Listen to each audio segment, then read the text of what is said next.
Welcome, everyone. You are listening to Through a Glass Darkly Radio on United Public Radio.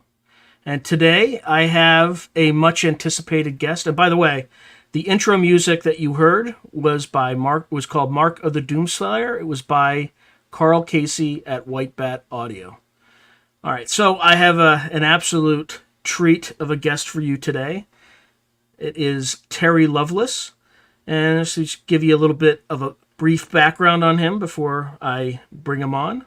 Terry Lovelace served on active duty in the United States Air Force from 1973 to 1979. He trained as a medic and EMT. The bulk of his enlistment was spent as a first responder at the emergency room of Whiteman Air Force Base Hospital. After military service, he completed a bachelor's degree in psychology, cum laude, from Park University. He earned a Juris Doctorate from Western Michigan and was admitted to the bar the same year. In addition to serving as a felony prosecutor, he was keenly interested in healthcare law. He's a member of the American College of Healthcare Executives and was certified as a healthcare risk manager. While an assistant attorney general for the United States Territory of American Samoa, he was general counsel for LBJ Tropical Medical Center.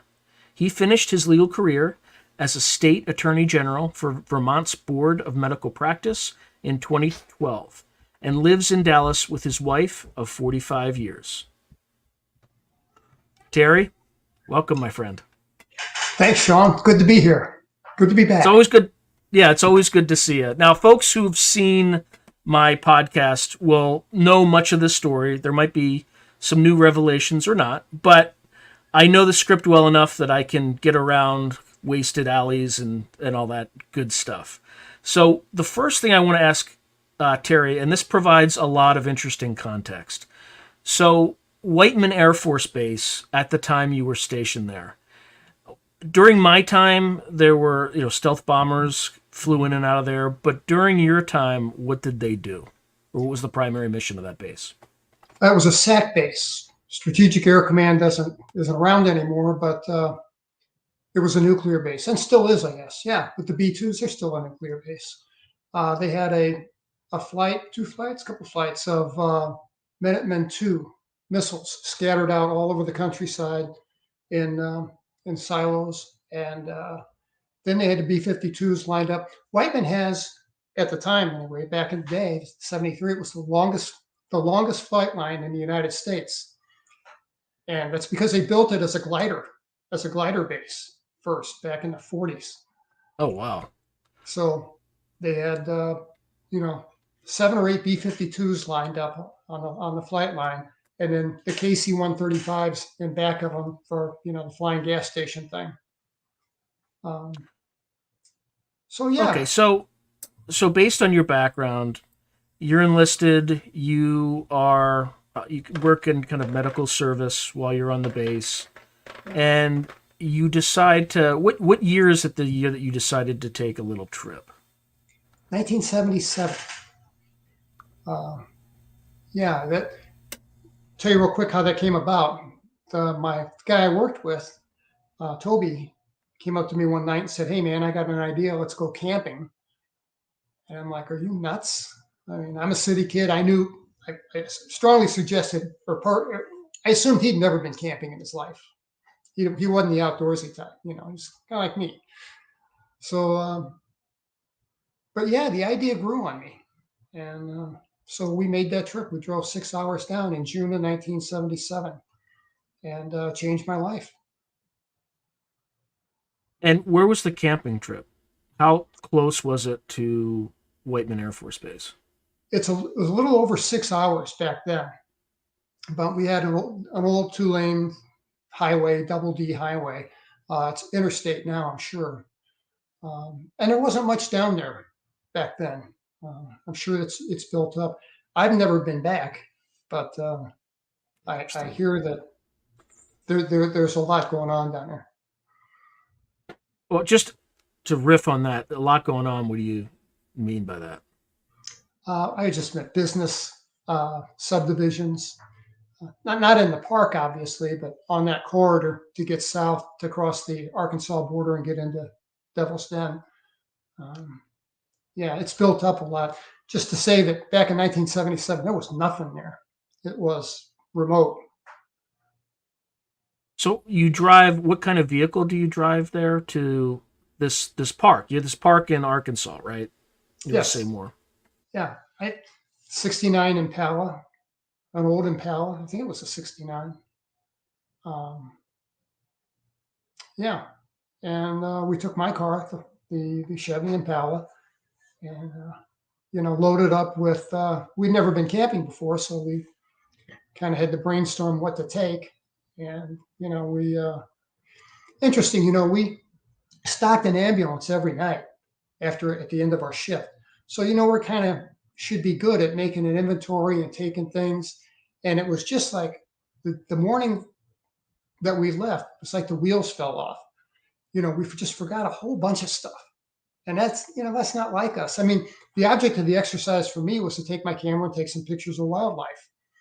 And I left my camera sitting on the kitchen counter. Go figure. Yeah, it was just an odd thing from the start. Now, I don't think I asked you this the first time we talked, but do you think this was in some way make whatever interpretation you'd like of this, but it was somehow either preordained or planned, not by you, but by someone or something else? I do. And I like to say it was like we were keeping an appointment. It really had that vibe to it. Um, yeah, I think we were down there not by happenstance. It wasn't, throw a dart at the map and yeah, let's go camping here. It wasn't like that at all. It was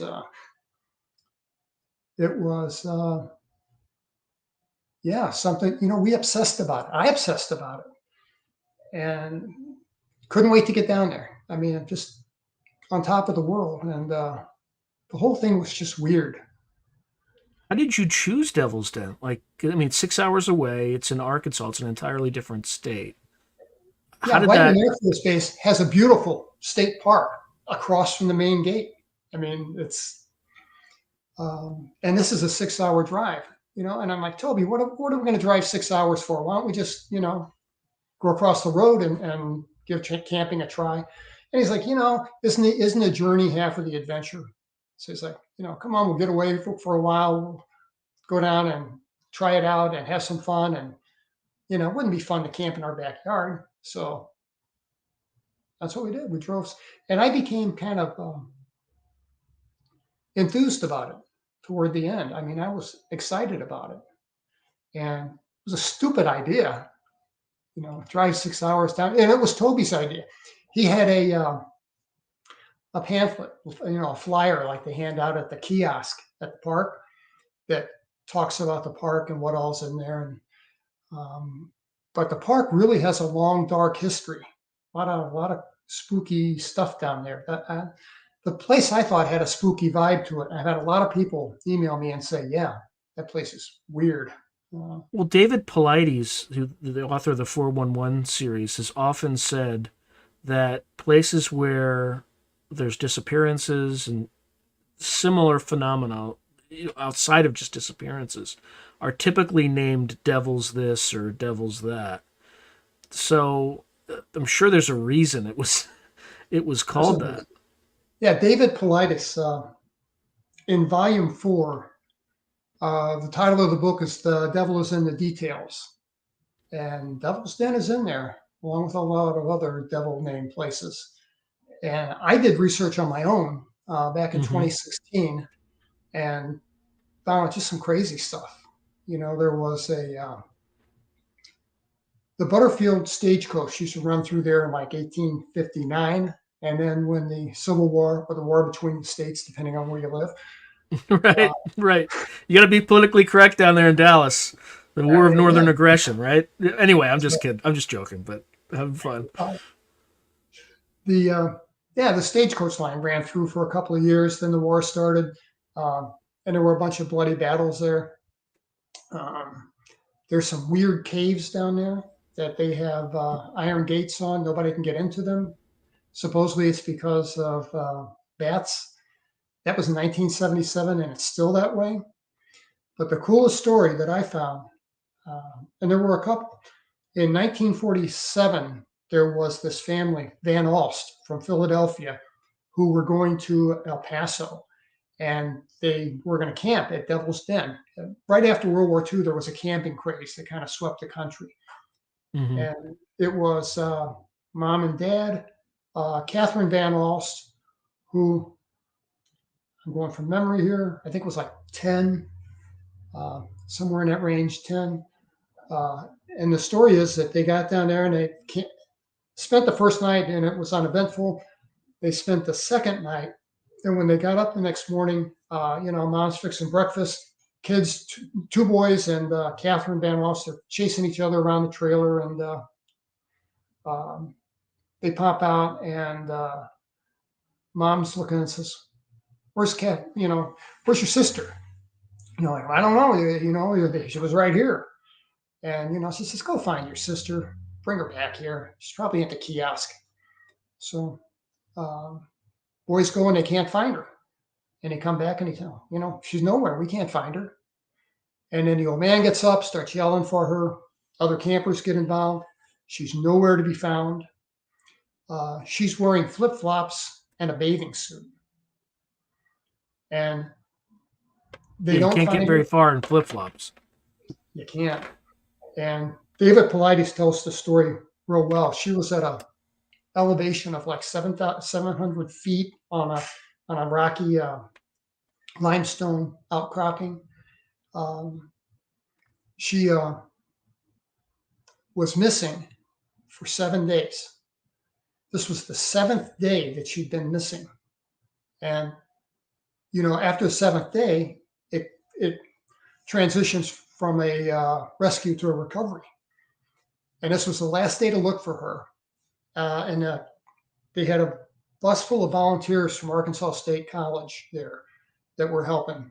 And this kid,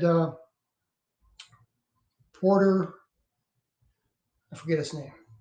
Porter. Porter is half his name. And Porter is out. He's walking across an area that has been searched before. And he's just calling out her name. And he yells out, "Catherine." And she stands up. And she was, kind of crouched down in the bushes and just stood up and said, "Here I am." And he, Porter Chadwick was his name. He broke down, and thought, "Oh my God."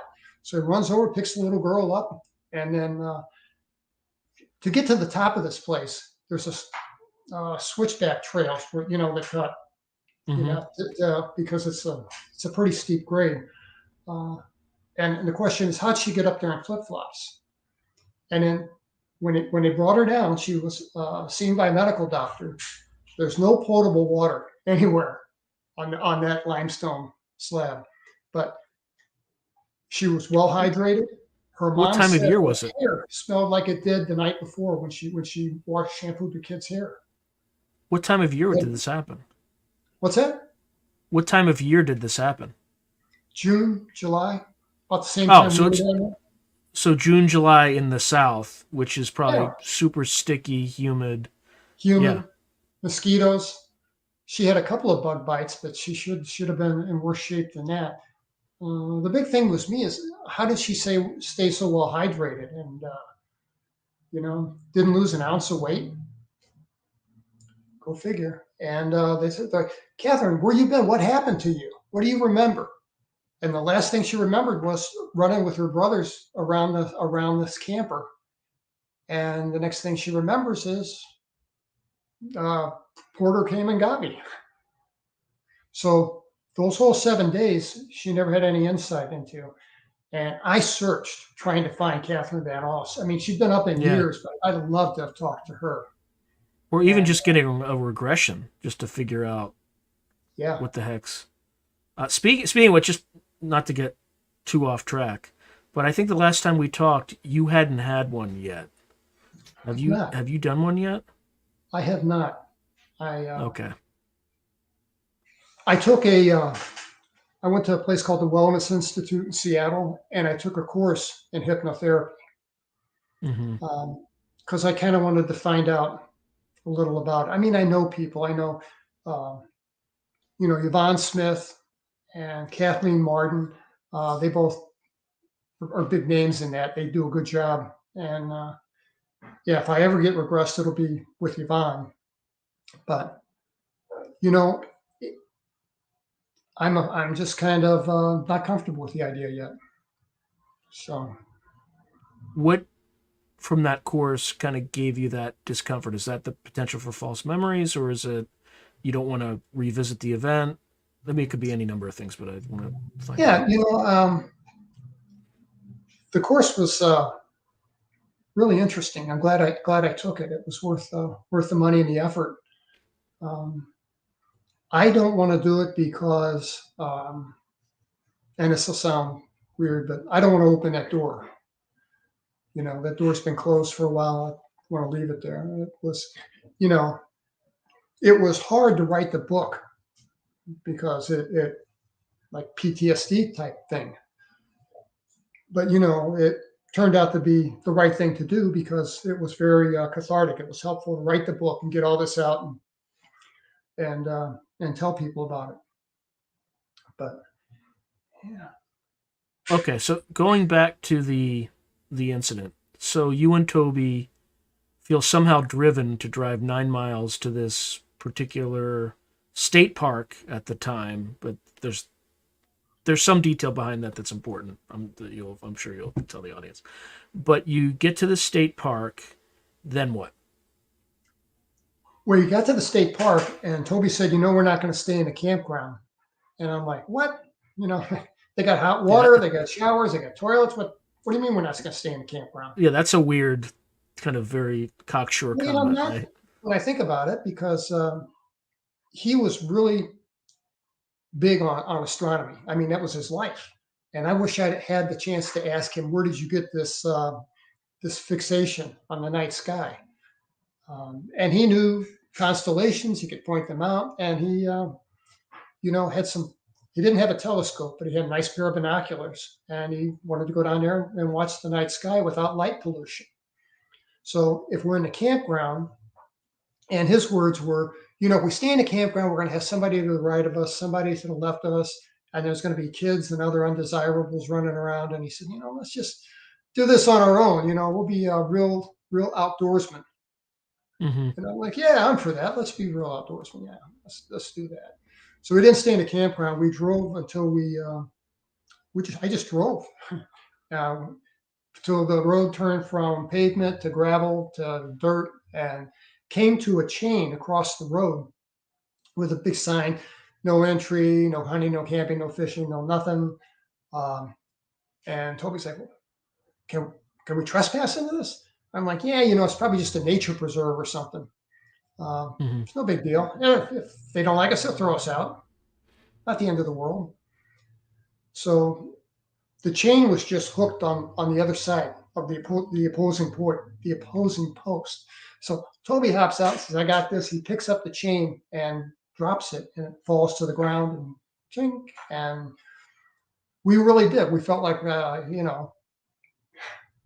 we felt like real outdoorsmen. So I'm like, okay, now we got But to but he find a didn't place. but he didn't put the chain back, did he? No, we didn't. That was a mistake. That was Mm-hmm. a mistake. Um, yeah, that's one thing I changed. Well, if I could change things, I would never have gone. We There's an elevated place at Devil's Den, and I've got some.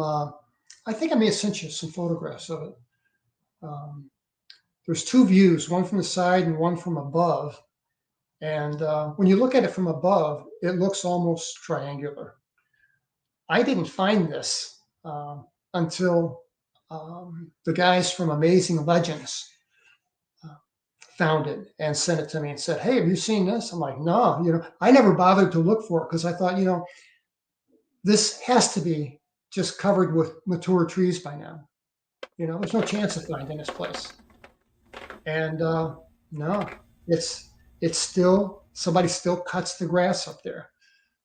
Yeah, So it's owned by the that's what's Bureau of weird Land about it. Management. Yeah. So the Bureau of Yeah, so Land it's Management. not state, right? It's that one little place is not labeled, but it's Yeah, owned by the federal government, the Bureau of Land it Management. is. It is. It is. Yeah. And if you go on Google Earth, it'll show you the dividing line from state to federal. And yeah, somebody to this day goes up there with a brush hog, is what I'm told. I put some pictures on Facebook when I used to do that, and had a guy who was a landscaper down in Alabama get back to me and say, "Yeah, I looked at this." He says, "This was cut with a brush hog." Uh, what's a brush hog? You know, it's a big lower deck that you pull behind a trailer or pardon, a tractor. Mm-hmm. So they're paying a lot of gas and a lot of wages to somebody to go up there and cut the grass on this place. And for what reason? It's just weird. It doesn't make sense.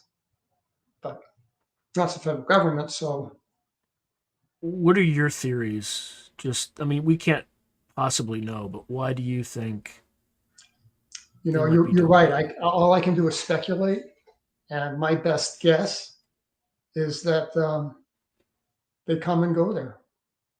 Yeah. It again. I'm. This is way off, and I'm speculating way off on a limb here. So I. But it feels as almost as if we have some sort of a treaty, and there are designated areas for whoever these beings are to congregate. But again, I have no. Why would you cut the lawn there? And I don't think it's because they need a clear area to land. I'm sure they could land in an area that is rougher, but it's just kind of weird. Or it could be, maybe, You Operation look at Detachment the Delta, like practices parachuting into like that location or something like that, even though there's no yeah. military base anywhere nearby.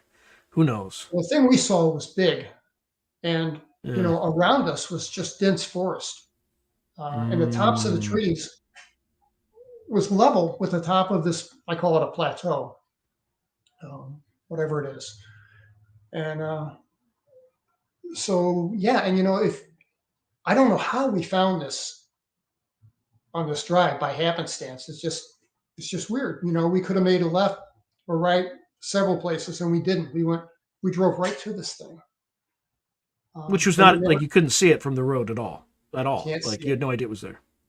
And did Can't you have a see it. map? Did you have a Nope. map? You were kind of Nope. no, Matter of fact, no, my friend, no I compass had no work, sense nothing of like that, direction, but my friend right? Toby had just an amazing sense of direction, and he took a pencil out of my glove box and made on back of a bank slip. He made a map for himself because when you make a right or left, there are no road signs. There's no landmarks to go by. It's just, and I thought, good thing Toby's here because he's smart. He'll do this and he'll get us back, and he did eventually. Mm-hmm. Um, so we found this plateau, and there's a road. You can see it from Google Earth. We Mm-hmm. drove up to the top of it. It was a little rough going in my old car, but it was fine. And we got to the top, and we crested this hill, and the view was just breathtaking. It really was. It was a cool place. And I'm like, Toby, this was worth the drive, man. This is great. And it was it was weird. We were a lot happier than we should have been. I mean, yeah, it was cool. It Mm-hmm. was fun, but we were uh, we were more excited than we needed to be. I don't know. Did with your whatever interactions you'd have with Toby, do you think he was an experiencer before you met him? I do. Did he say or do anything that gave you that impression? And by the way, I never asked you this, so this is the first time I think I'm Yeah, asking this. yeah. He didn't. He did not. We never had that conversation. And like so many other people, if you read Robert Hastings' books, UFOs and Nukes, or you Mm-hmm. talk to like my friend Mario Woods, um, there is a phenomena that happens where military guys see something, and I call it the band breaks up. This was my guy I worked with a couple of years, my best friend. We were newly married, our wives were friends, and suddenly I wanted nothing to do with the guy. And I just couldn't reconcile that because I'm not that kind of person. If you're my friend, you're my friend. Mm-hmm. Um, but yeah, put us in a weird state. Then when we got back to the base, they split us up, and we had no contact order, a very firm no contact order. Um, so they read me just like a restraining order. If you can't send him a note, you can't send him, you can't call him, you can't go to his house, you can't see him in person. If you're in a base exchange and you run into him, turn around and go the opposite direction, and like a personal protection order or something. And you know what? Didn't really need to do that because I really didn't want to see the guy. And So what made you think, if you didn't talk about it and you weren't able to talk about it afterwards, what gave you kind of the vibe that, other than this uncanny sense of getting exactly to this site, was there anything else? Any other signs? Well, yeah, there was. astronomy. I think there was physics, which you could probably comment on. But Yeah, there anything, was. anything, yeah. Yeah, when I saw Toby for the last time, they moved me out of the hospital and stuck me in a supply squadron for doing grunt work um, while Toby stayed work at the hospital until they shipped him to Japan. And they cut his orders at light speed. He was gone. So I, despite this no contact order, I told my wife coming back from the exchange, we lived in NCO housing. He lived a couple blocks from me. I said, I want to stop by and tell Toby goodbye, shake his hand, wish him well. And she's like, Terry, don't mess with these people. Mm-hmm. There's swirly stuff going on. And I'm like, yeah, I'm going to run it. I'll be 4 minutes. I'll be 4 minutes. I'll be right back out. So parked the car, and I ran up to the door. Door I'd been through 100 times. Did what I always did. Knocked a couple times, opened the door, and said, "Hey, it's me." And stepped in, and they were in the process of moving. And I need to preface this with a little bit of background about Toby. Toby was real meticulous about his dress and his appearance. Mm-hmm. I was kind of the slob, but he always had a starched uniform. He always had his hair cut within regs, shoes shine, and when even off duty, he always managed to look good. That was a concern for him. He wanted to look good, and that's just the way he was cut. And when I walked into the door to his house, his wife walked by with a box in her hand and turned toward me and said, "You're not supposed to be here." And I said, "I know. I just came by to say goodbye to you guys, and I want to, shake Toby's hand and wish you guys luck." And she just kept walking. I found out years later that Toby told her that this was all my idea, right? So anyway, Toby must have heard my exchange with his wife. And I'm kind of in the foyer, the front of where the front door is, and there's a hallway that goes down, and where the bedroom is. And Toby came out of the bedroom and walked down the hall, and he was just a mess. He was a mess. I'd never seen. I cut him some slack because he was moving, but it just wasn't him. His hair was all wonky. He hadn't shaved.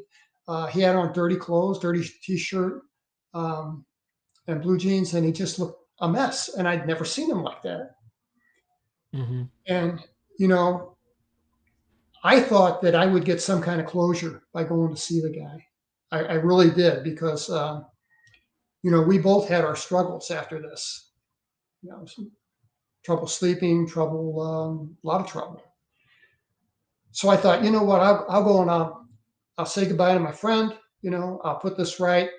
We'll part friends, and this will, put me at ease. This will buy me some peace. Was the Mm-hmm. idea. And as soon as he came around the corner, I just felt full of anxiety. I just wanted to run, and my knees felt weak. And he walked up to me, and we both stuck our hands out for a handshake, and kind of missed and managed this inelegant handshake eventually. And he was a little shorter. He was quite a bit shorter than I was. I'm a little over 6 foot. And he looked up at me and he said, it happened, didn't it, Terry? And I said, yes, my brother, it really happened. You're not losing your mind. And he said, yeah, but why us? And I said, man, I don't have a clue. And with that, I turned and I ran out of the house. And I was just like this. So it didn't buy me the closure that I expected. It just brought me nothing but anxiety. The fear that you felt with him, was he kind of like a placeholder or a stand-in for something else, or was the fear of him specifically? I think that it goes to this, and I got nothing to base this on. This is pure assumption. Mm-hmm. But I think that what we felt, and I think that when people are in our shoes and they feel this way, because I had a lot of people email me, over 4,000 people emailed me. And a lot of them have had this experience. And I think it speaks to the power, the influence that these things can have over us. I don't think that that's recognized, but that's where I think this came from. All this weirdness, yeah, I think they're pulling the strings. Okay, now going back to the site. So you get there, you're feeling kind of unnaturally giddy at the Yeah, site and the environment. You never, probably, I'm assuming you never pitched a tent. You kind of have to go through all that stuff. Or maybe you did. You probably had to do yeah, that we during did. the We visit, pitched the right? tent.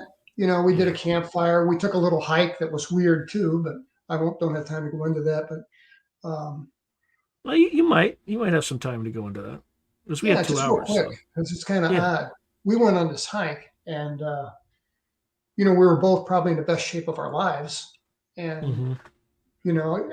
after the 6 hour drive, it was good to stretch our legs. So we went out and we checked the place out. We found at the base of this plateau we were on, there was a little creek running, and we went down and followed this little creek, and there were some rock outcroppings, and we found a cool place that was kind of elevated. You could see the water in the creek, and there was an outcropping of trees over this limestone bluff. Um, and we got to the top, and we sat down, and I was tired a little bit, but I wasn't sleepy. Mm-hmm. And this was in the afternoon, and we drank some water and kicked back and laid back and said, I'm going to rest a little bit. And we both fell asleep. Now, how does that work? That's never happened to me before. It's never happened to me since. Um, and I woke up with Toby kicking me, yelling, "Get the hell up!" with a bunch of expletives, and the sun was setting. And we were both freaked out because even with his good sense of direction, in the dark had been a challenge.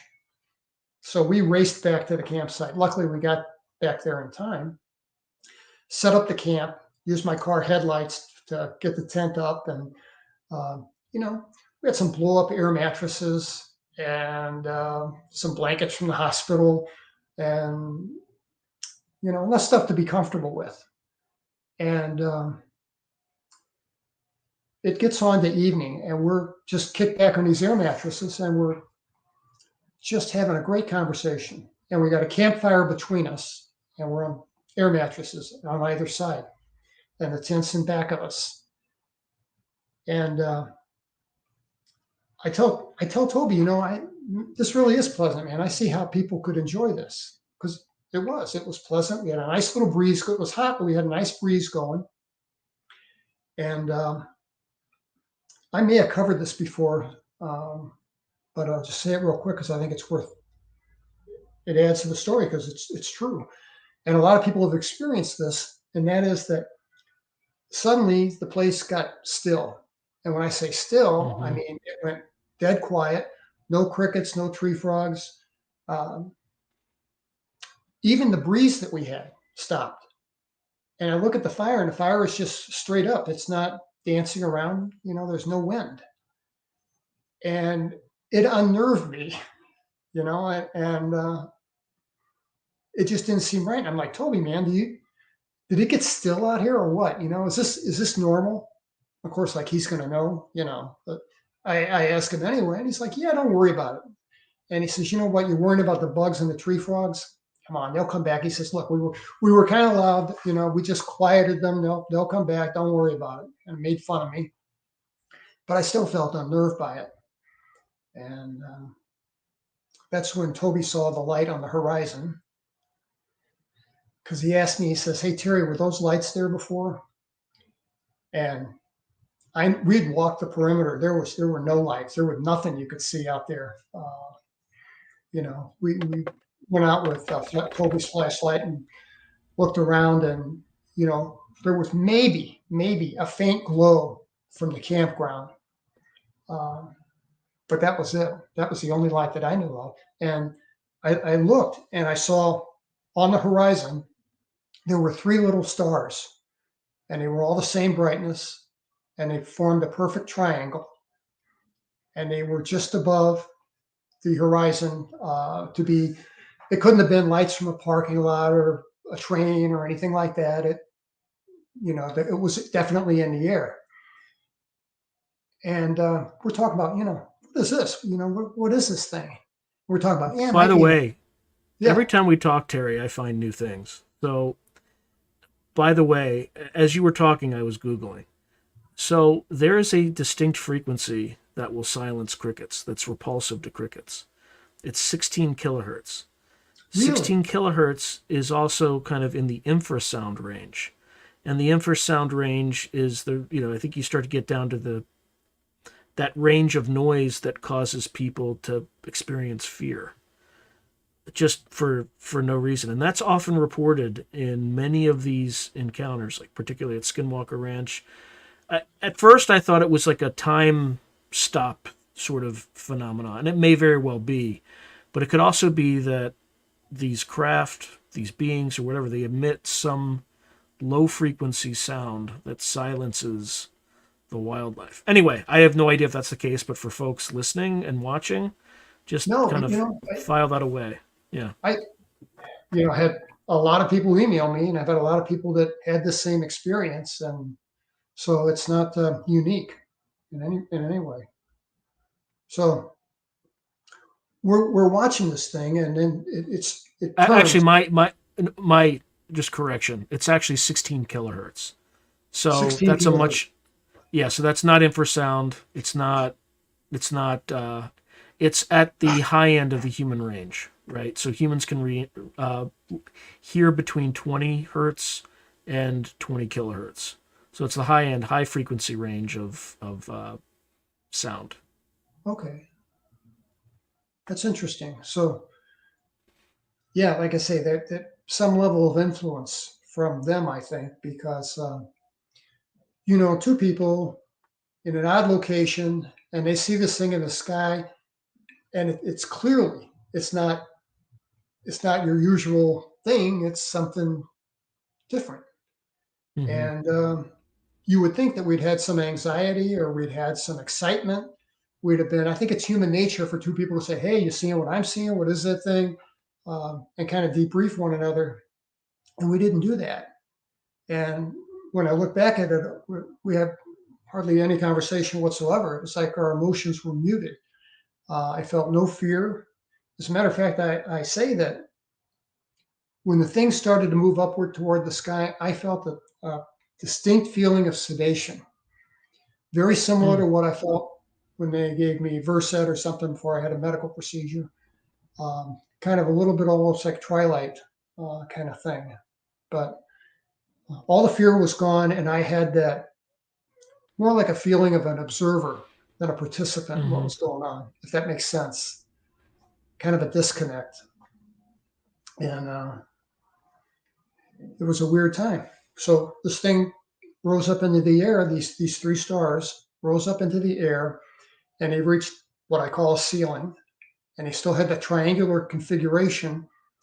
And Mm-hmm. then the thing changed orientation and went like this. So instead of seeing three lights in a triangle, we saw a line with lights on either end and one dead center where the apex of the triangle is. And the apex of the triangle is pointed right at us. And Hmm.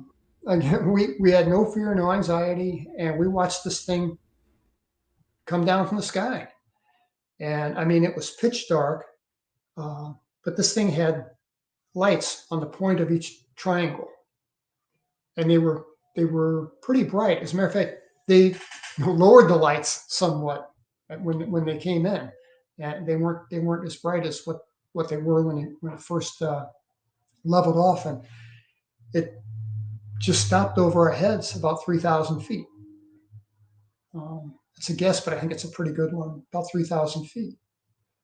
And we had camped off to the side by the edge of the cliff, and had we camped where I wanted to camp, which was dead center, we'd have had this thing hanging right over our heads, and I think that would have been a bit more uncomfortable.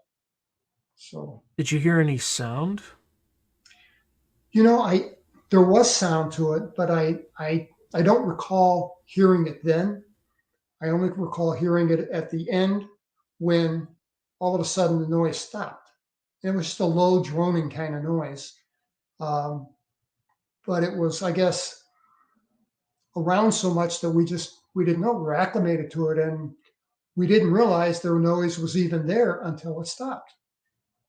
And why do you think that Toby had you camp out on a area near the edge as opposed to in the center? That's an odd choice.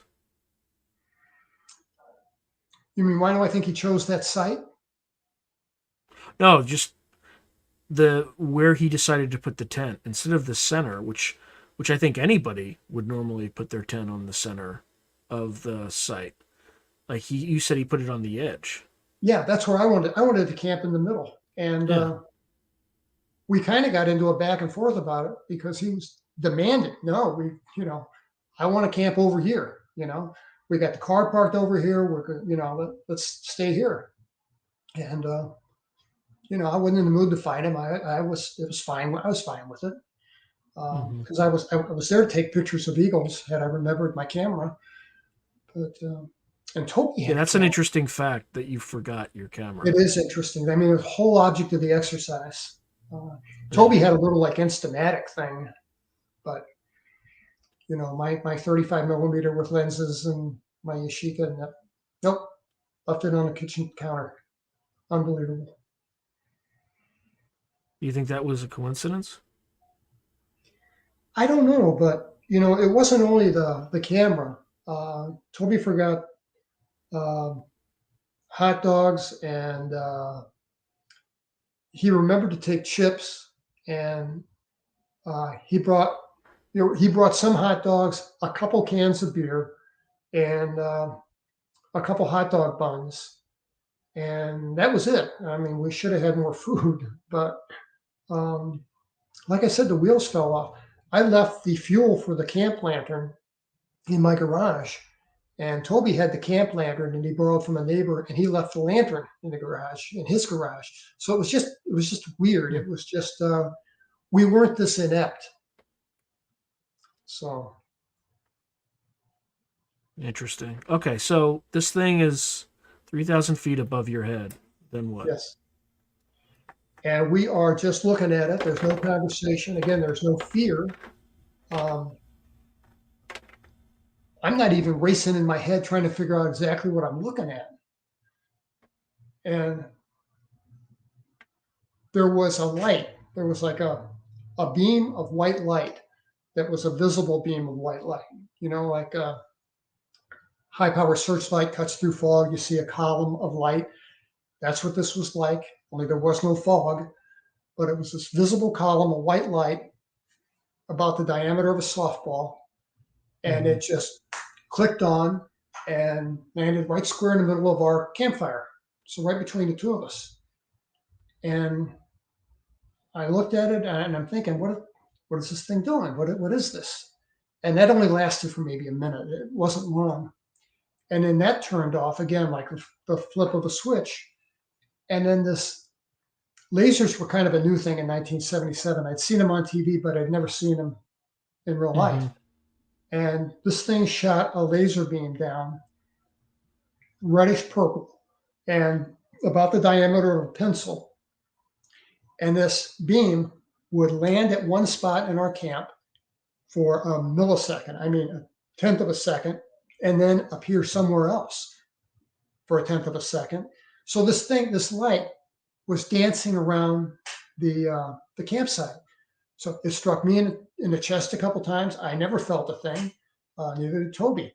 But it struck him. It struck all the things that weren't organic to the scene. All the things that we brought: my car, Toby's backpack, the cooler, the tent.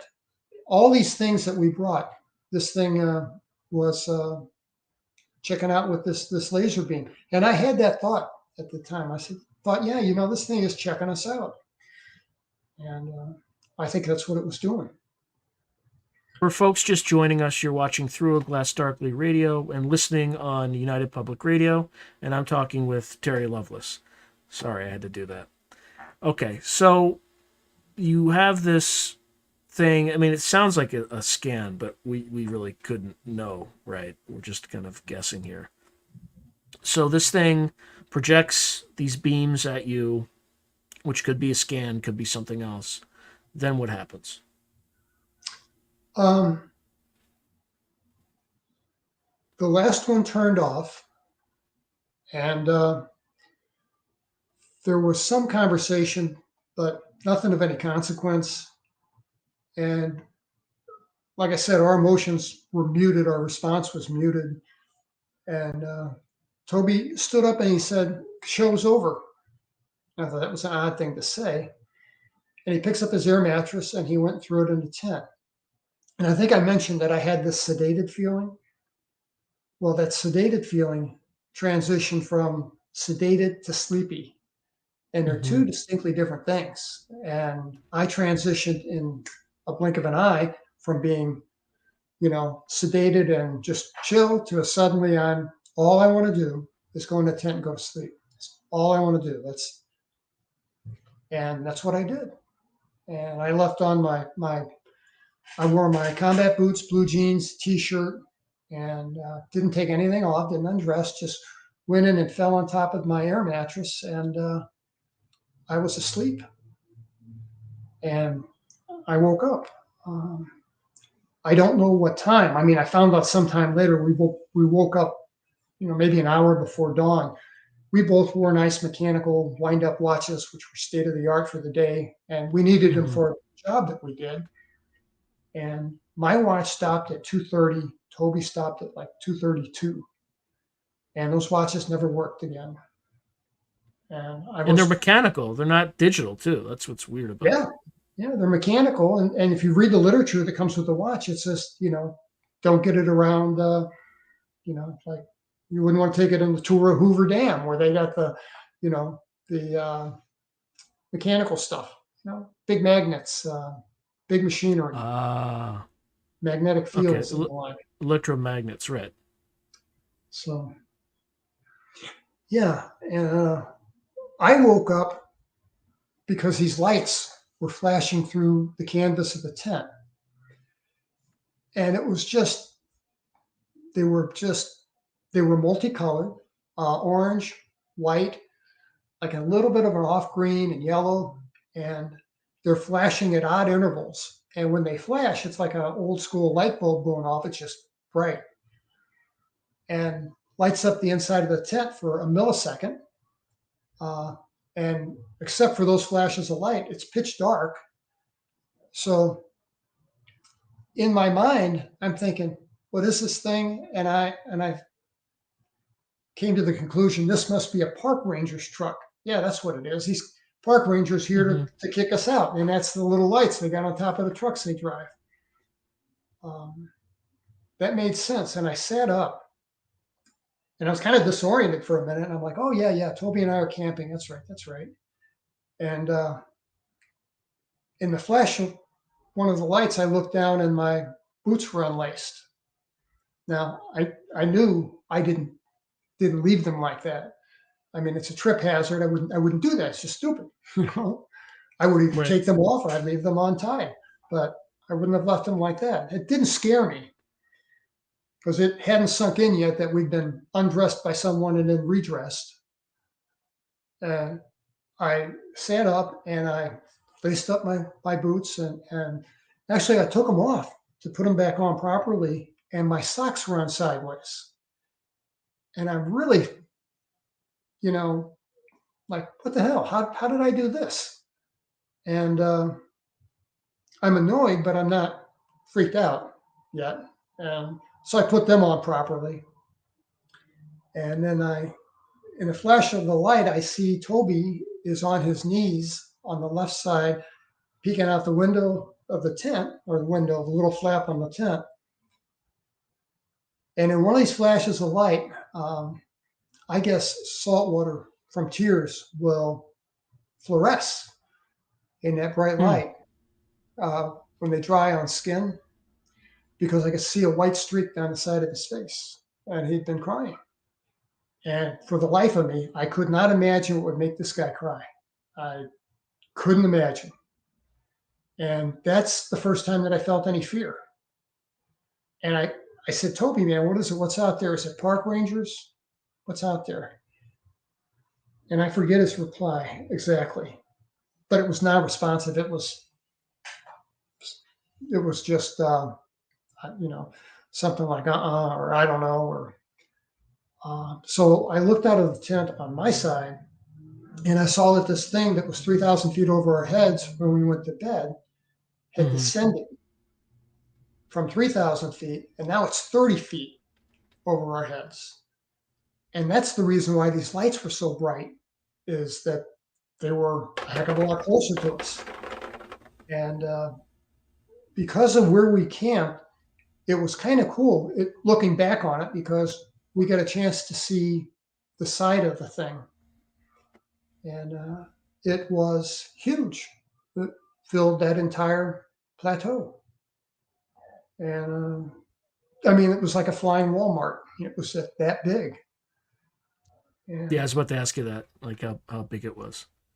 Walmart's a good analogy. Oh, good comparison. I mean, so um, so I saw that this thing had dropped from 3,000 feet to 30 feet. And the second thing I saw was, in the flashes of light, walking around underneath this thing, I see what I took to be kids. And of course, you know where that's going. And I said to Toby, man, what the hell are these kids doing out here in the middle of the night, in the middle of nowhere? And he's like, look at them, Terry, those ain't little kids. And he says, don't you remember? And I didn't remember anything except the flash of being inside the thing. And that really ramped up my fear. And I looked at, we were a fair distance away, but I could see these things when the lights would flash. And, I mean, just like right out of the movies, 3 foot tall, big black eyes, but not big like you see in motion pictures. These were more like wraparound Ray-Bans kind of thing. And they were all identical. They were all, and I have a theory about them. And Calvin Parker agreed with me. We had a talk about this once upon a time. By the way, not to interject too much, but you know where Calvin, what they do in Pascagoula, right?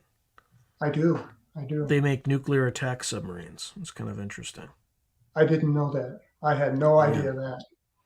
Yeah, this whole I thought nuclear they were, thing. They fish. I didn't know that. No. I think they worked at. I need to check, but I think they worked at one of these plants.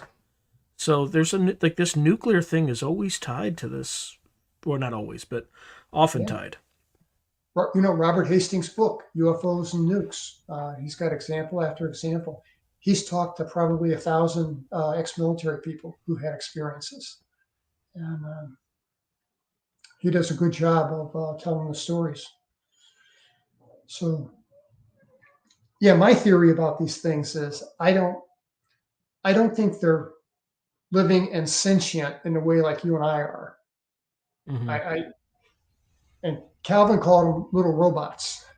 And I agree with him. I think they're manufactured. I think they come off an assembly line somewhere, and they put together, quantum computing and nanotechnology and whatever they got, and they manufacture these things.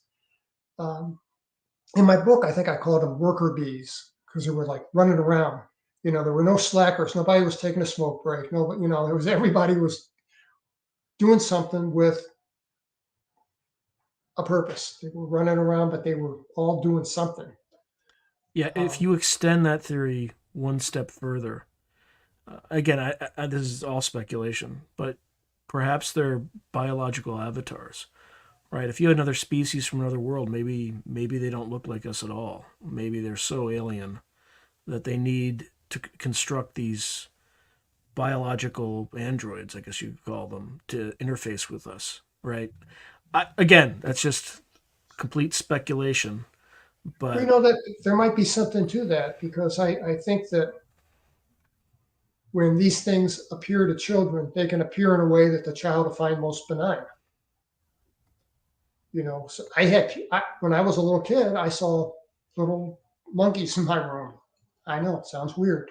I had people email me who had experiences who saw deer and raccoons and orbs of light and Disney characters and owls, lots of owls, all kinds of things where they were visited in their room at night and they were being visited by them. So yeah, so I'm looking at these things and they're all walking around this field, the big, expanse of grass in front of me with this thing hanging 30 foot over the top of it.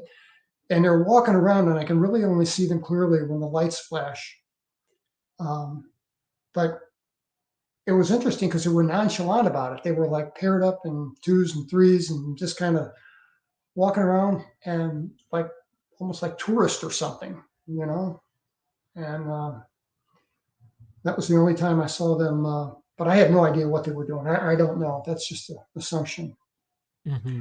So while we're watching, um, from underneath this thing, there came another column of light.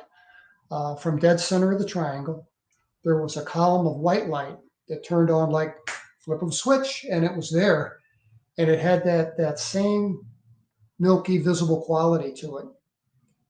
And I'm guessing that this column of white light is about 30 feet wide because it was just about as wide as this thing was off the ground. So that's why I say 30 feet. And as soon as that turned on, it gave a little more light to the top of the plateau. I could see a little more. But these little guys turned and they all started walking toward that. And I forget to mention this sometimes, but I think it's significant. They had a weird gait. They walked funny. They walked like they had Mm-hmm. sore feet or something. At least they did when they were on the ground in front of me. Eventually, I saw them inside the craft and they walked just fine. So I don't know what that's about. But and there were 12, maybe 15. I wish I'd counted them, but I didn't. And they went over and they formed a queue and they stepped into this white light in twos and threes and they just pixelated out. I mean, straight out of the old Star Trek with, and I'm not a sci-fi guy, so I don't. Mm-hmm. But I remember watching that, and they would just pixelate out and be gone. So I guess that's how they re-entered the thing. How we get in the thing, I don't know. Um, well, we watched these guys go into the ship, and um, I remember opening my eyes and I found myself standing inside this thing. Mm. And I was confused because the interior of this thing is nowhere near the size of the outside. The inside is like a football stadium. I mean, it's like enormous. And I don't know if they took us someplace else or if they just operate with different kinds of physics. And I don't know. But the inside of this thing was humongous. The outside, like I say, Walmart. It So might be. I don't know a lot about physics, but it could be some warped space time differential, right? Where if you look at some of the physics, like the Alcubierre drive, you're compressing the space-time in front of you and you're expanding the space-time behind you. And that Yes. essentially is what theoretically gets you to the target faster. You're bending space-time, you're not really moving, so to speak. So it could be that as part of that, the internal physics of the inside of the craft, by definition, just makes the space time more expansive than the outside of the craft. Again, I don't. I'm just a moron. I don't know, but No, it feels I very agree much with like that. you. Yeah, Yeah. I think that I don't think they took us someplace else. I think we were looking at the inside of the thing that we were in. So, and I thought, we watched it take off eventually, when they kicked us out. Uh, but I was standing there. I had all my clothing and my boots in my arms, and I could perceive Toby was next to me. I could almost see some of him, because we were frozen. I mean, we couldn't move. The only thing that I could move was my eyes. And I'm rolling my eyes all over the place, trying to drink in as much of my surroundings as I can. And like I said, the place was enormous with, on the left side to my left, and again, I can't turn my head, I can only roll my eyes. I saw a couple things. I saw a row of very big, like garage doors, like aluminum garage doors, and there were little saucers on tripods right in front of the door. I'm assuming they were on tripods. I couldn't see what was underneath them. I don't know. Maybe they just levitated there, but they were Yeah, there. it could be. Yeah. And the lights inside the place were incredible. Was We both left there. We had what's called flash burns to the eyes. It's what a welder would get if they didn't wear the hood thing, and it's like a sunburn to the cornea of your eye. Well, It's painful. funny you say that because let's talk about propulsion again. If this craft was hovering, right? In order to hover, it would have to be effectively moving away from the Earth, right, to stay stationary, to counteract the Earth's gravity. So as a Right. result, it would have to be expanding the space-time behind it. And in doing so, that gives off you're on the blue side of the or ultraviolet side of the spectrum. So it would give off UV radiation, which is why you probably had flash burns. You probably had some. Again, I don't. I'm acting like I know what I'm talking about, but I'm just. No, I That think could you're be what it's spot on. related to. We both had, a bad sunburn, and of course we had bad sunburn all over our bodies. I mean, they took our clothes from us, but this was like under my arms. I mean, it was everywhere on my body. It was just red, but I never blistered. Painful to the touch. That and the thing that happened to our eyes. That makes sense to me. What you're saying. Yeah. I mean, and like I say, I had to squint to see because the lights were that bright. I should mention everything inside this thing that I saw was either stainless steel, looked like stainless steel, or it was like white stainless steel, and the flooring was gray. And there were like there were walkways that went around the periphery of this thing, and the middle of this thing was just open, and it was just several stories. I guess I couldn't tilt my head back and look up, but from what I could see, a long way away to the other side, um, it was huge. It was a big thing. So I got my clothing in my hand, and I'm trying to check everything out. And to my right, I see a row of mixed men, women, and children. I could see the first row, and maybe 8 to 10 people, and again a mixed bag, and they all have their clothes in their hands. And I looked at them, and they're all crying. They're all crying. There are tears rolling down their face, and they're doing what I was doing. Their eyes are darting all over the place, trying to see, where the hell am I? And were you you were paralyzed, right? We were. Yep, I can roll my eyes, but that's it. And I don't know where these people came from, but I know this: they kicked us off, when they left.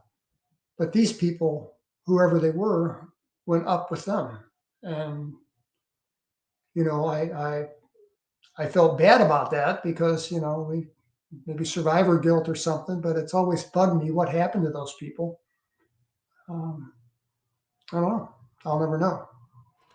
Did you see anything else on the craft? Other I people in uniforms, anything like that? I did. I have two things to tell you about. The first thing was I saw uh, this entity that looked like a gray as far as facial features, but it was 6 foot tall, about the same height that I am, and but it had pinkish skin. And I'm the only person that's ever seen an ET with pinkish skin, I guess. People are like, "Are you sure? Are you sure?" Now I am colorblind, but not that bad. But Right. this guy was definitely pink, and Actually, that's an interesting detail. I didn't know that. Was Toby colorblind as well? I don't know if he was. I know that I had trouble with. I didn't dispense medication unless it was prepackaged because I had trouble telling green pills from blue pills, and that could be a problem. Um, but I don't know. I don't think so. So this guy is walking across my field of vision from my right to my left, Mm-hmm. and you can tell that this guy is a member of the crew and he's somebody in authority, and he walked like somebody in authority. Just two nostrils, no nose to speak of, maybe a bump, uh, mouth just there, just holes for ears, and I could see that it was wearing some kind of garment. It looked like he was wearing a gray uniform, um, but I didn't see any insignia of rank or anything like that. But I think he was somebody. Now, this this was the scariest thing that happened to me. Out of this whole scenario, what happened with him, um, I've had nightmares about for years. And it doesn't sound like it should be all that scary, but man, it was. It was. And that was that I'm straining my eyes to the left to see this guy. And just, I think by happenstance, he turns and we lock gaze. You know, how does you lock eyes with people? Mm-hmm. And in an instant, this guy was in my head. Now, I know that sounds weird, but he was. But I knew he was. And in an instant, I've heard people use the word download. Maybe that's what he was doing, but I think that's what he was doing. I think because I had the feeling, the vibe, the intuition that this guy's he knows me, he knows my secrets, he knows my family, he knows my wife, he knows everything about me. And all I got radiating back from his eyes was just raw intellect. I mean, I felt inferior to this thing. Um, Mm-hmm. Partly probably because of this thing that was going on when he was inside my head for a few seconds. Um, but his eyes were just glossy black. And yeah, I had a English setter one time, and she'd put her head in my lap, and I'd pet her, and she'd look up at me with the big brown eyes, and in this exchange, I felt like I was the dog. I felt physically, mentally, emotionally, intellectually inferior to whatever this thing was. And this was not a robot, this was a living, sentient being. And yeah, I think they're Did way smarter than we are. did you feel or detect any malice or arrogance or benevolence? Like, did you detect any emotions at all? No, the only thing that I detected was, like I said, just raw intellect. I mean, that was the vibe that he gave me, was intellect. It wasn't. Um, I wasn't afraid of him doing something to hurt me. He didn't give off that malicious vibe or a threat to me in any way. But that's a hell of an invasive thing to do to someone, and to have the power to do that and get in your head. It just, Did you feel like it was a deliberate thing, or do you think that that's just what it is, how it works, how it? I think it was a deliberate. Oh, it was definitely a deliberate act. I don't think it was an accident. Um, you know, did he do that for some purpose? I don't know if he did, or if he did it just for his amusement or whatever. But um, yeah, I don't know his intentions. But um, we locked eyes. I had that experience, and then he just walked away. The other thing I saw, and I don't want to mislead anyone here. I've never had a clear linear memory here of what happened. So Mm-hmm. all I can give you is flashes, and these are all bits and pieces that I remember. And I'm sure there's a whole lot of stuff in the middle that until I'm regressed, probably I'll never remember, or maybe never remember. Uh, yeah. So the other thing I saw was I saw 7 or 8 people, and they were in um, tan-colored flight suits, and they all wore combat boots that looked a lot like mine. I mean, they were a little bit of a distance away. But boy, they sure looked like what I wore on my feet. Mm-hmm. And they were in uniforms, and they looked like us. They looked like 18 to 22 year olds, military style haircuts, uh, definitely human. Uh, all of them white, except for there was a woman at the end, a girl, and with a ponytail, and she appeared to be Hispanic, Latino. Um, and these guys won't look at us. They do not turn and look at us. They walk like, well, they walk like with authority, like they're crew members. And they walk over to some kind of panel that I can't see. I can only see it from the side. So Mm-hmm. I, whatever they're doing on the wall, I can't see, other than they're doing something. And I didn't pick up any conversation between them, um, but they were very relaxed and very comfortable. And they punched some buttons or whatever they did, and turned around and walked away. And I know I asked you this before, and I already know the answer, but I'll just ask it now. Did you see any patches or anything like that? That yes, I did. And this might be the one thing that I would try to recall under hypnosis. I saw uh, a round patch on their left shoulders, um, and it had some kind of white writing on it, but they were too far away for me to see exactly what it said. But I know that they wore a patch on their left arm, because they came in as a group, and I could see they were all facing this panel. And when they turned around and left, there was no patches on the other arm. I didn't see any insignia of rank, or any pins, or bars or stars or anything like that. They just did their thing and turned around and left. I this these had they had to be members, so I think it's significant that we saw human beings aboard this ship full of non-human intelligence. with the writing, could you at least tell what kind of writing? Like, was it Chinese script, uh, alphanumeric, I could Romanized see script, I could see Cyrillic? white, but I couldn't. They were too far away, um, or maybe that's blocked. I don't know.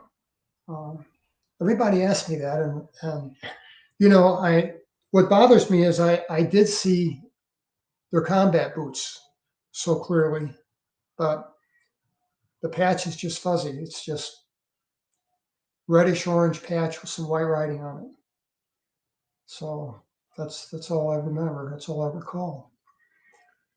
And they Did you they see punched their buttons. any symbols or like animals, just sort of like you'd see on a unit patch? Nothing on the uniforms. Other than this patch on the human guys. Um, Now, the only thing that I saw that looked like a decoration or something was engraved into the stainless steel panels. There was this Hmm. thing that looked like a bush, like a tree, and it was. I can draw it for you here. It was kind of like So like a Celtic tree? no, just a stick of a tree. I mean, literally something that I don't know if you can see that well enough or not. Just Yeah. like that, just sticks, just lines. But they were in the form that you could see that it was a representative of a tree without leaves on it. And I saw that a couple places, but it wasn't, and I didn't see anything else. Have you seen that anywhere else on Earth? Anywhere else since? No, I'm not. Any other beings that you saw in this craft? Yeah, there was one other. One other. Obviously, and things happened in between, and I don't know what happened, but we heard a woman scream, and then they came, and the little guys took Toby, and I heard him scream, and I'm really scared because I know it's going to be my turn next. Hmm. And sure enough, here they come, and the little guys, I'm frozen.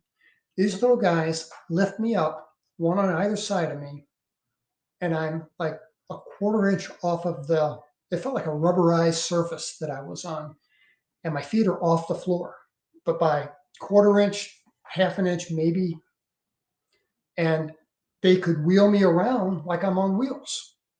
And they took me, and we went to one of these hallways that branched off and took me down this white hallway. And on the left, there's just white paneling, and on the right, there were a series of what looked like terrariums, like fish aquariums or something, Hmm. and they were laid out in size. There were small ones, there were medium ones, there were ones, like the fish tank in your doctor's office, and then at the very end there were some that were big enough for put a dog in, and at the end there were ones big enough to accommodate me, and they were all empty Okay, I was except going to ask you that. Right. yeah, except for one. Except for one, there was and again, I'm straining my eyes to see. It would have helped had I been able to turn my head, but there's what looked like a puppy, and it's suspended in pink water, and it had that wrinkled kind of uh, look that a newborn puppy has. And as they're rolling me down, and there was an umbilical cord hanging out, and the water was pink. And I'm thinking, is this thing dead or is this thing alive? And I no sooner thought that than it opened an eye and freaked me out. But of course, I couldn't do anything. Mm. Um, I could scream through my teeth, uh, but that's it. I couldn't, I couldn't speak words. I couldn't. That was part of that being paralyzed thing. And they took me into this room with a high domed ceiling, and there was an exam table. And this is interesting. This whole thing had a medical vibe to it. I mean, I knew I wasn't there for a torture session. Hmm. Um, I mean, I worked in a hospital around medical people most of my life, and it had that vibe to it, that clinical kind of vibe.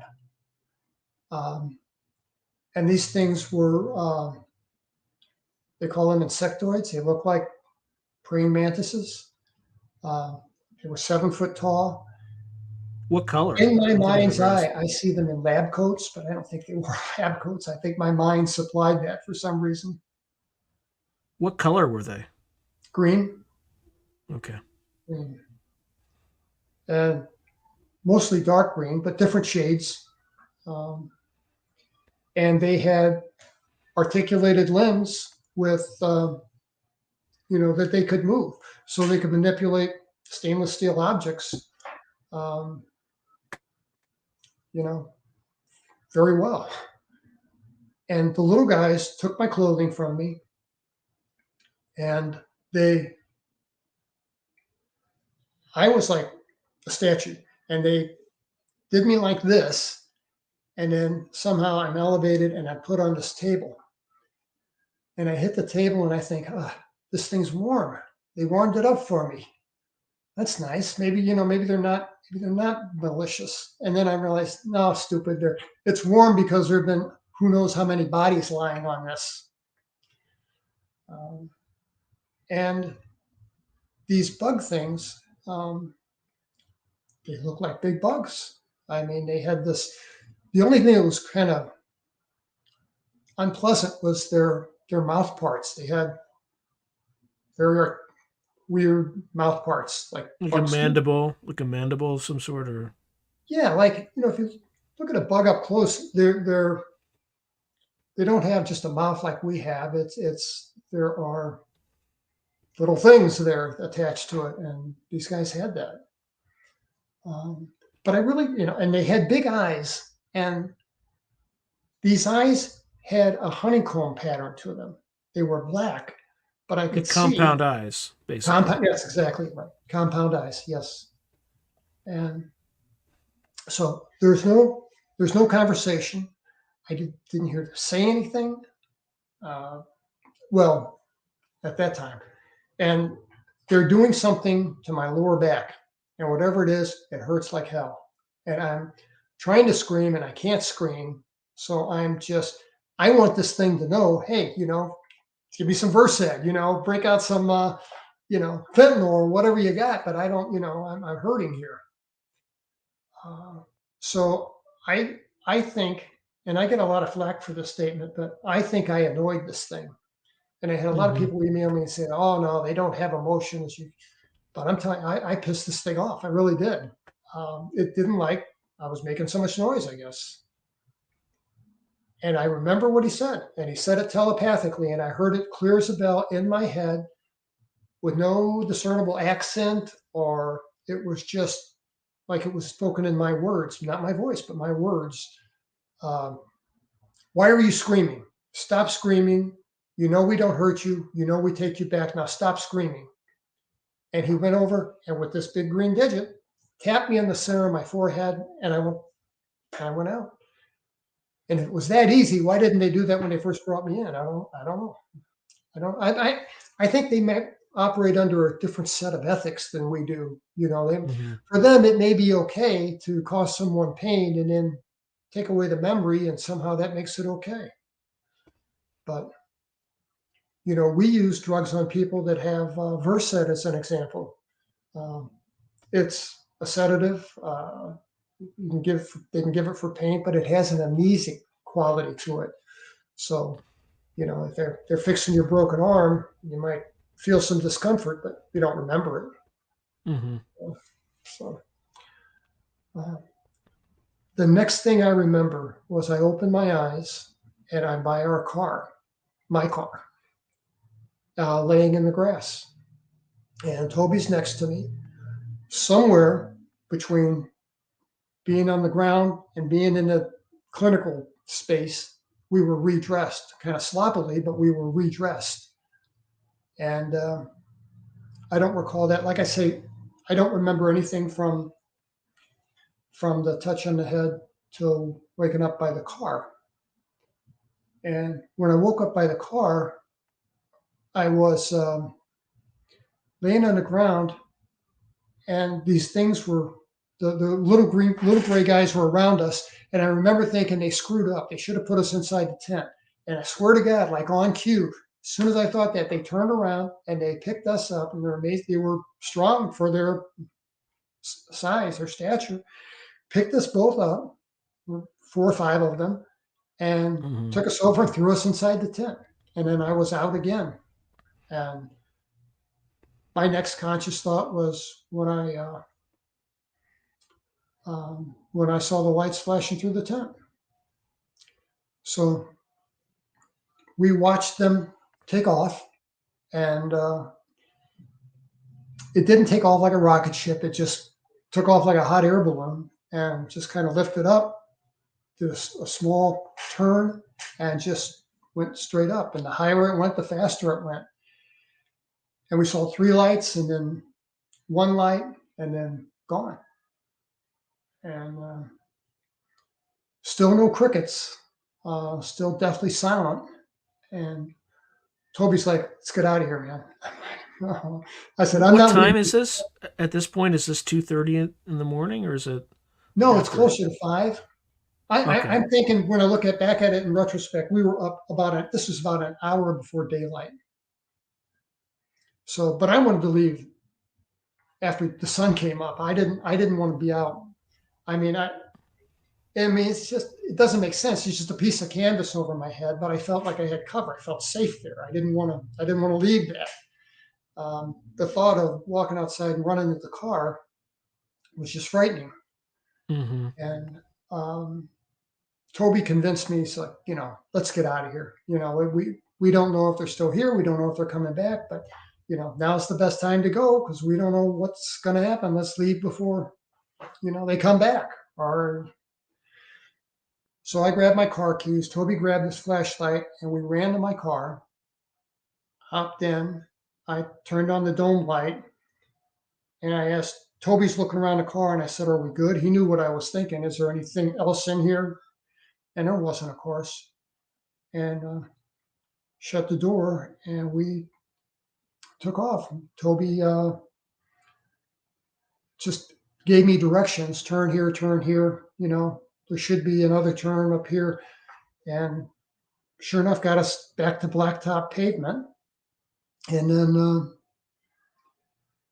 that's when we realized that, because I remember asking Toby, look around, can you find anything to drink? Is there a can of soda or something in here? Because I was just so dehydrated.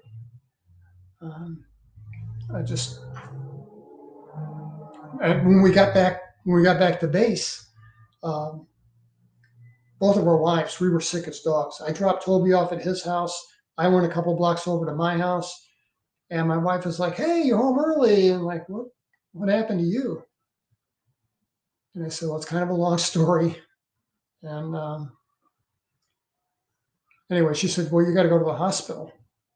And I'm like, I work there. I really don't want to do that. And she's like, "You gotta. Right. Something's wrong with you." And I'm like, "Okay." I knew she was right. And but medical people take care of their own. I mean, nobody. The whole hospital knew Toby and I were making this trip. It wasn't that big a hospital, Mm-hmm. and nobody teased us. And we were treated, very well. But they broke us up. They put me in one exam room and Toby in another. And there were 2 beds, 2 litters in that first exam room, and they could have had. We could have been in the same room, but they put us in different rooms. And then we got admitted to the hospital, and they put me in a private room. I know that they put Toby in a private room, but private rooms were reserved for critically ill or officers.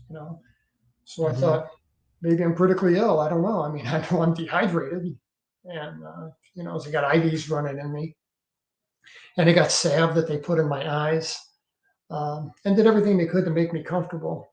And the doc in the ER that examined me, I knew well, and he's like, "What the hell happened to you?" And I'm like, "Doc, I don't know."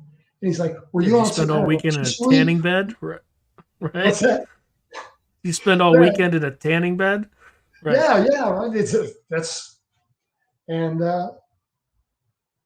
he was just like, "I don't know what happened to you, but so." But they gave me medication. We were both in pain because the sunburn hurt. My eyes hurt. Um, the thirst went away when they got enough IV fluids in us. And he put me in a Mm-hmm. dark room, and I was there a couple nights. And it was the last evening I knew I was going to go home in the morning, and it was in the early evening. And the nurse, who of course I knew, came in, and she was going to give me an injection to help me sleep and for pain. And before she could get around the bed, when she came in, these two guys in blue business suits walked in with her. They followed her in. And there was of course, when I was 22, I thought this is an old guy, maybe 50. And another guy, the captain was maybe 29, 30. Mm-hmm. And I know their rank because they showed us their OSI credentials, and it said their rank. So the older guy was a major, the young guy was a captain. And this is And the Air Force Office of Special Investigation. Air Force Office of Special Investigations, yeah. And these, I've worked with some police, as a prosecutor. So police have a way of walking and projecting themselves when they're on duty, when they're doing their job. Um, and these guys walk like cops. They walk like, I don't mean that to denigrate law enforcement, but I could tell that they were the police.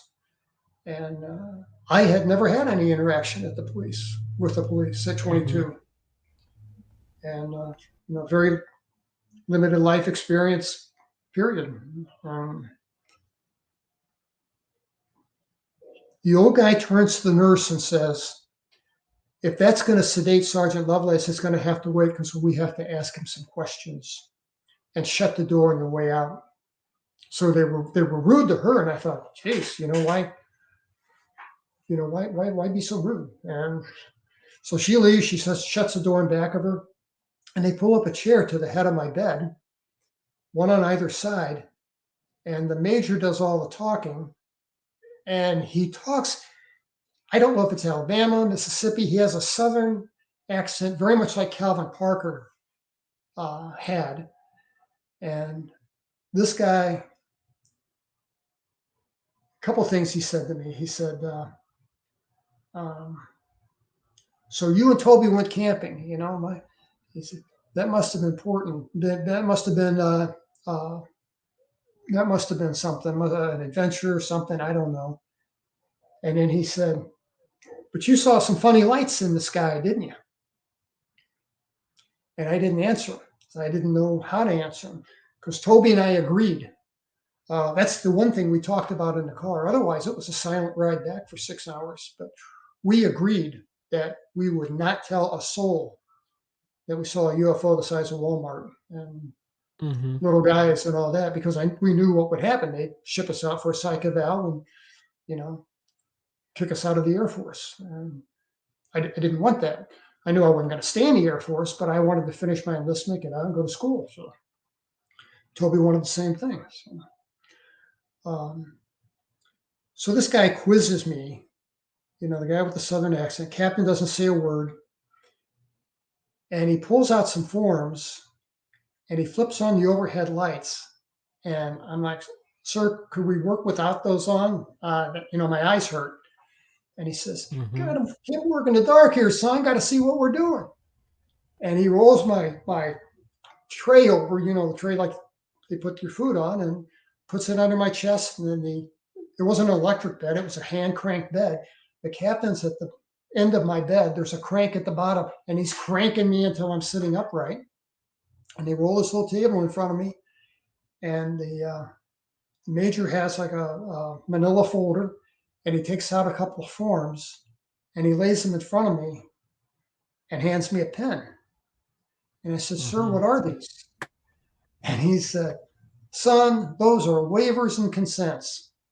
He said, "I'll just show you where to sign." Now, having the value of life experience and a legal education, I mean, no way would I do this today. Without But reading at 22 years right. old, intimidated, hurting, and I'm like, "Whatever you say." I signed them, and I don't know what I signed. I found out later that I signed a consent to search my home and my car, and a consent to have a hypnotic regression, which they do with sodium amytal, short-acting hypnotic. He handed it out like candy. OSI did back in the 70s. And he scooped those forms up after I signed them, took his pen back, and he said, "Now, you boys saw some funny lights in the sky, but they weren't funny lights, were they? What were they, Terry? What'd you see?" And I didn't answer him. I didn't know what to say, so I said nothing. And we kind of went back and forth, and he did some things, just kind of routine police interrogation like things. A lot of theater, I think, scaring me. And he succeeded. I was scared to death. And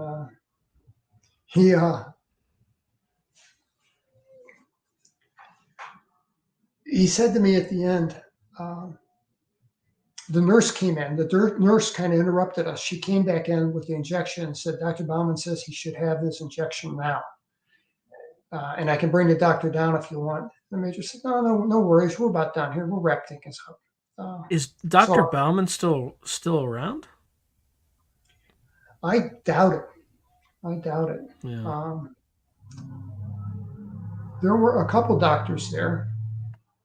I won't mention his name because he has a copy of my book, and but doesn't want to be involved, and I respect that. He was the only one that returned my emails, but the guy I worked with closely, physician, yeah, he said, I don't want to get involved with this. But he's very supportive of me without getting involved. I'd have loved to have had him weigh in, but he didn't want to do that, and I understand that. So, nurse leaves my room, captain leaves my room, and shuts the door. And the major's putting stuff back in his little briefcase, and the head of my bed is right on the wall next to the door. And this major puts his hand against the wall, against the door, I mean. And then with his hand against the door, he bends over by my ear. And he said, let me get this right. "Son, I know, and you two knuckleheads stumbled onto something out there, and I think you know what I'm talking about, don't you?" And I didn't say a word because what do you say? I mean, but he knew. How he knew, I have no clue, but he knew. I have no doubt about that, and I think that's huge. I thought that then. I think that today. And Yeah, I'm sure that of all the cases that the Air Force OSI may have investigated, people who have experienced similar things probably have. I mean, in what other case do you have sunburn all around your body and flash burns in your eyes and of kind of a uniform uh, quality, right? It's not some Joe gets, falls asleep on the beach and just, burns one side of his body, right? This is. I'm glad you brought that up because I thought that I meant to mention that, and I got the vibe from him that this was routine for him, not for me, but for him it was just another day at the office, and so they would. I did see him again when they took me into the OSI headquarters and into an interrogation room. The captain and the major were sitting there, and just a classic little interrogation room. Those. By the way, how long after the hospital period, like visit, did they do this? Did they bring you into OSI head? And where is 5 weeks. OSI headquarters? 5 weeks at Whiteman Air Force Base. Oh, so okay, so OSI Yeah, headquarters. on base. Yeah, I'm in the hospital on the base. So. No, what about Yeah, I was 5 weeks? 5 weeks later, where did they like? yeah, Where was I was OSI? working in a supply place, doing busy work, doing nothing productive. And the first sergeant calls me and says, the OSI is sending a car over for you. He says, you might want to pull yourself together and they'll pick you up out front. He said, I wouldn't keep them waiting. I'm like, okay, that sounds like a good idea. I went in, made sure, I look decent, tucked my shirt tail in, and ran outside. And there was a, blue squad car thing pull up, and they took me just a few blocks over to the it was the security police building. And in a portion of that was the OSI headquarters, but they're all in one, which makes sense because I guess OSI is a child of the Air Force Security Police.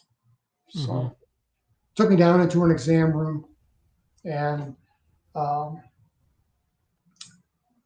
the major said to me, he says, now you're going to be hypnotized today. And I said, no, I did not know that at all. And he said, that's how they like it. Yeah, that's how they like it. They're going to give you a little something, you'll feel relaxed, and it won't bother you. Some people even tell me they enjoy it. And I am scared to death because I don't know what to expect. I don't know what they're going to do to me. And the hypnotist guy came in, and he was a major. He wore, blue shirt, the appropriate uniform pants, oak leaves on his collar, but no name tag. And he came in and introduced himself, and he had a little like an overnight bag, leather, like a shaving kit kind of thing. And he opened it up, and inside he had a syringe, a little bottle of sodium amytal, and an elastic thing to put around my arm, Band-Aids, and alcohol swabs and stuff. And he just takes my arm, rolls up my sleeve, and the whole time he's talking to me. And there was a little bit of getting to know each other. He's like, I understand you're from St. Louis. Yeah, I'm from St. Louis. And he starts naming some landmarks, and I went to a Cardinal game, and we're going back and forth. And I realized, I'm just not that interesting. I think he knew that I wanted to get down to business. Let's do whatever we're going to do and cut me loose. And he took me through a very typical hypnotic trance inducement thing, going down a stairwell, Terry, take that first step, going down the stairs, feeling relaxed, feeling calm, take that second step, now feeling twice as relaxed, and on and on and on and on until you're under. And I decided I was going to resist being hypnotized. I did not want to be hypnotized. I knew I couldn't resist the drug, but I did everything I could to resist the hypnosis. And I did that by, in my mind's eye, I kind of tried to give the guy half of my mind, but I tried to keep half for me. And he gives me instructions to imagine going down the stairs. I imagine coming up the stairs. I'm in my mind, I'm playing, Rolling Stones, Beatle music. I'm playing all this in my head, trying to not give him my full attention. Now, did that help? I don't know. Was I hypnotized? I think so. I don't know. But like I say, I tried to resist it. And that was about it. I know a lot more about what happened to me. I knew a lot more after this session, because I remember one of the things he asked me when we got started. He said, so you and Toby went camping. My, that must have been an adventure.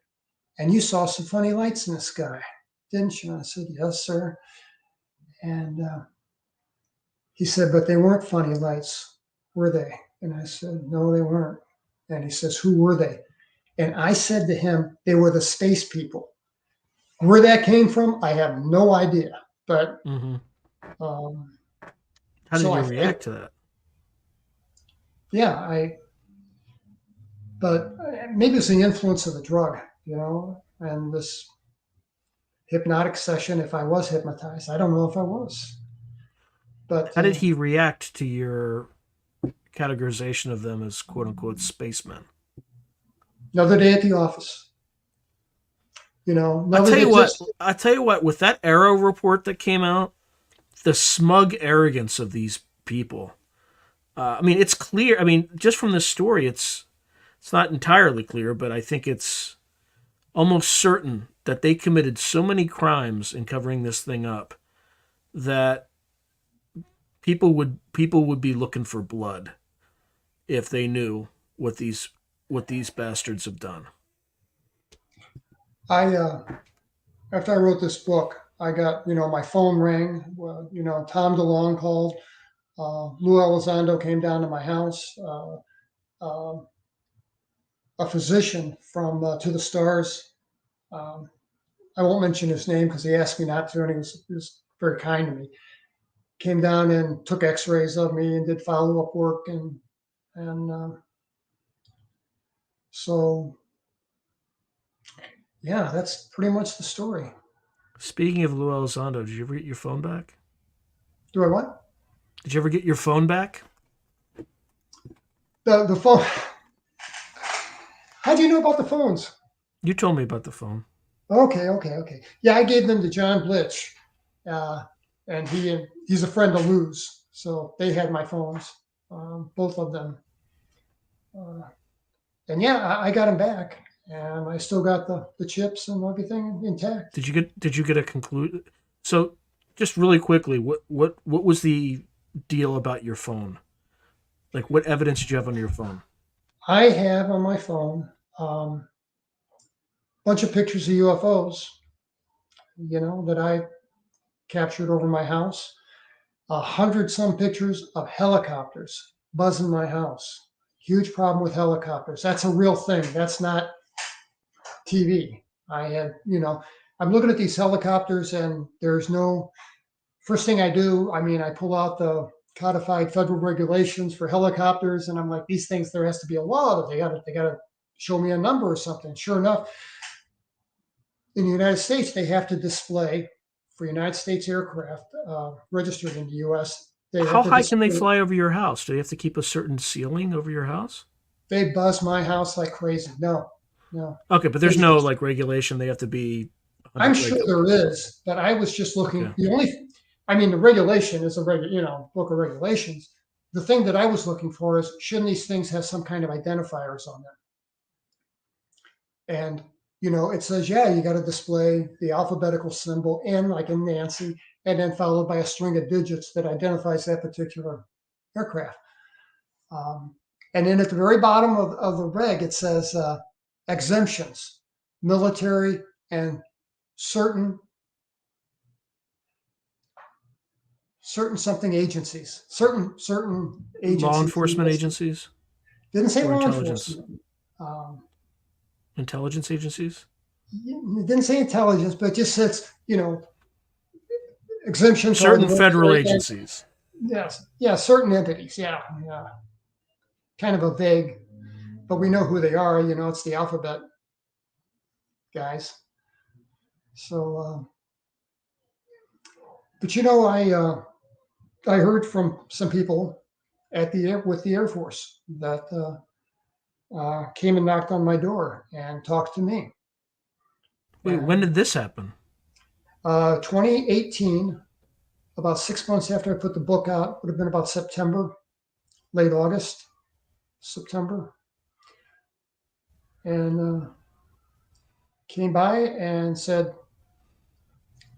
and they asked me, not to talk about this because I don't know if they do this with everybody or just with me. But the guy said, on behalf of the OSI, we want to give you an apology. We don't think you were treated fairly, and we recognize that that's the wrong thing to do, and we don't do that anymore. Did the And I said, apology come with some money? no, Did you tell him to pound sand? no, Sorry, I'm sorry to be coarse, but that's kind of basically my reaction. it was, but it may have been disingenuous, but I got to tell you, it felt good to hear somebody, with rank say, sorry for what happened to you. I got some satisfaction out of that. So they were, Did you in get my their house. All names? 20 Did you get their minutes. names, rank, and serial number? I asked for, uh, I asked to see their IDs, and I asked if they had business cards. They didn't have business cards, but they showed me their IDs, and I don't remember the guys' names. Who were their ranks? Captain and Major. Captain and Major. Just like the duo that I met, at Whiteman all those years ago. So Do you think they had any ulterior motives in showing up? I've thought about that, and I think that my book, yeah, caused a stir. Obviously, it did. I didn't expect that. Um, I wrote the book more for my peace of mind than I did for anything else, and I honestly thought I'd sell like 150 books, and have a box of books in my garage or something. But evidently something in the book resonates with a lot of people.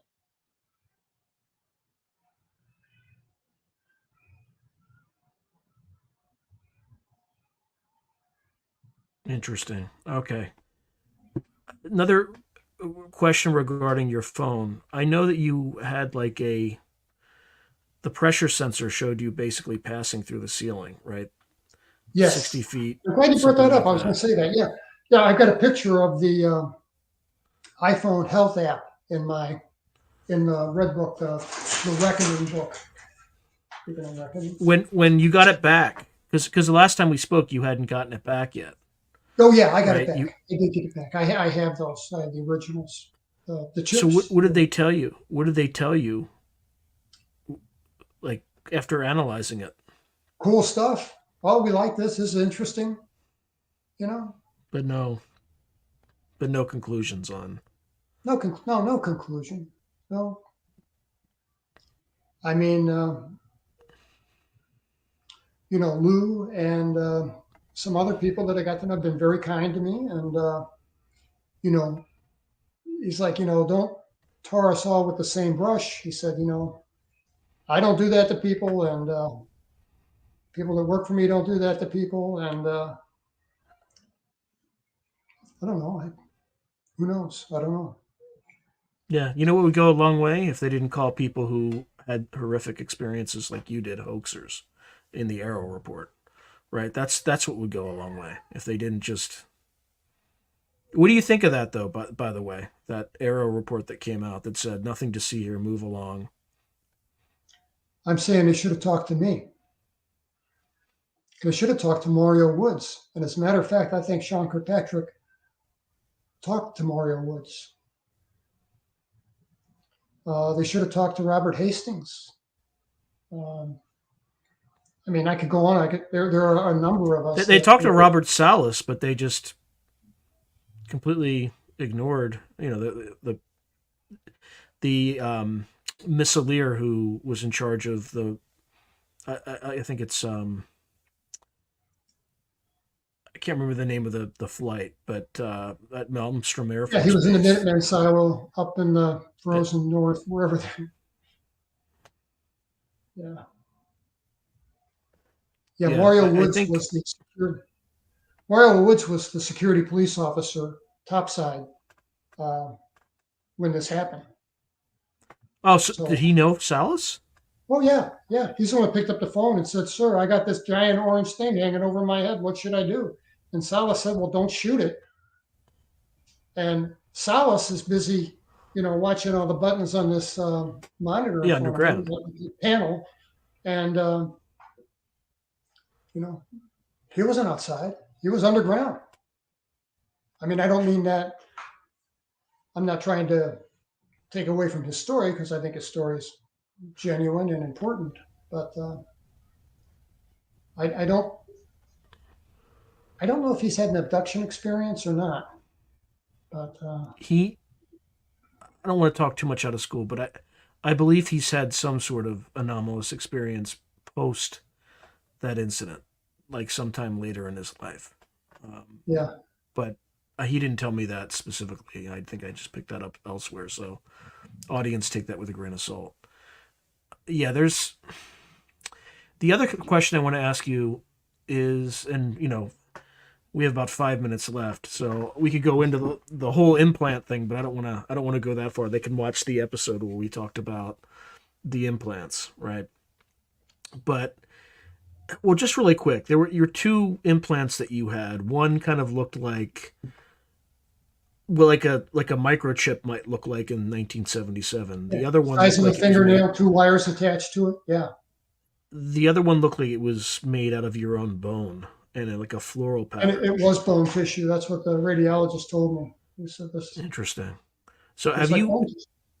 have you examined that any further with, because I think the working theory I had was one was likely OSI just to track you, and then the other one was potentially whoever they were on the craft. Is that still consistent with?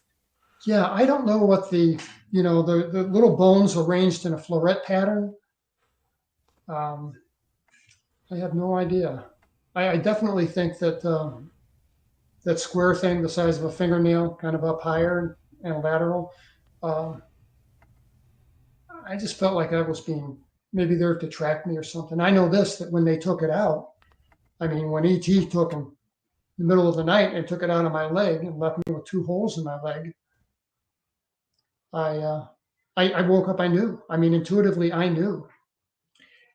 It's going to sound odd, I know, but I felt different not having the thing.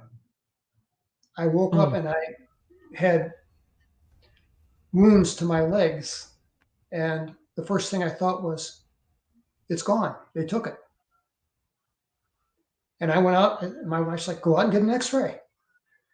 And I'm like, "Yeah, I'm going to do that. I'm going to go out and get an X-ray." Well, you can't just walk into a freestanding radiology clinic. So I went to a chiropractor's office, and got an X-ray. And I think the guy must have seen this before because he was real cool about it, and was real impressed with the X-rays. interesting. Last question I have for you. I think we expounded. By the way, thank you, Chester, very much. I appreciate you. Uh, the last thing or one of the things that we talked about at the end was, and this is kind of something that I think you mentioned a lot of experiencers go through this, but somewhere around the age of 70, because again, I mean, there's hours of things we could discuss. You've had experiences since then, but I think you mentioned that after the age of 70, it kind of just stops. Is that still the case for you, or has it I got heightened? another year to go. Okay. Robert Hastings is a few years older than I am, and 4 or 5 years ago, he said, I think, in our 70s, they'll leave us alone. I think they're done with us.